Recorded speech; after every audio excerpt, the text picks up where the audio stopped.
നിങ്ങളുടെ ഫേവറേറ്റ് സീരിയലുകൾ ടിവിയിൽ വരുന്നതിന് മുൻപേ സൺ നെക്സ്റ്റ് ആപ്പിൽ കാണാം. ഇനി എല്ലാവർക്കും മുൻപേ കാണൂ. ഇപ്പോൾ തന്നെ സൺ നെക്സ്റ്റ് ആപ്പ് ഡൗൺലോഡ് ചെയ്ത് സബ്സ്ക്രൈബ് ചെയ്യൂ. ഓ, കറണ്ട് പോയി. ഒരു തുള്ളി വെളിച്ചം പോലും ഇല്ലാതെ നമ്മൾ ഇതിനകത്ത് എങ്ങനെയായിരിക്കുക?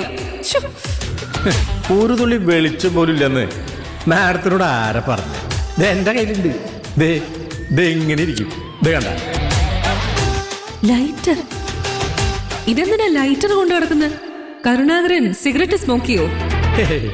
കട്ടിങ് സെക്ഷനിലെ ഒരുത്തൻ സിഗരറ്റ് വലിക്കാൻ നോക്കിയപ്പോഴേ ഞാൻ പിടിച്ചു വാങ്ങി പോക്കറ്റിലിട്ടതാ. ലൈറ്ററിന്റെ വെളിച്ചത്തില് ഞാൻ മാഡത്തെ കാണുന്നത് ആദ്യമായിട്ടാ. കൊള്ളാട്ടാ കരുണാകരൻ. ഞാൻ സത്യം പറഞ്ഞ മാഡത്തിനെ കാണാൻ കൊള്ളാം. ആ ഗോഡൗണിൽ അവർക്ക് എല്ലാ സൗകര്യം ഉണ്ടായിരുന്നു. കഴിക്കാനും കുടിക്കാനും കുളിക്കാനും വേണ്ടതെല്ലാം അതിനകത്തുണ്ടായിരുന്നു. സുഖമായിട്ട് കിടന്നുറങ്ങാനുള്ള സൗകര്യം ഉണ്ടായിരുന്നു. നമ്മുടെ അവസ്ഥ ഒന്ന് ഓർത്ത്. അവര് നമുക്ക് തന്നതാ ശരിയായ ശിക്ഷ. നമ്മളിനി എന്ത് ചെയ്യും മാഡം?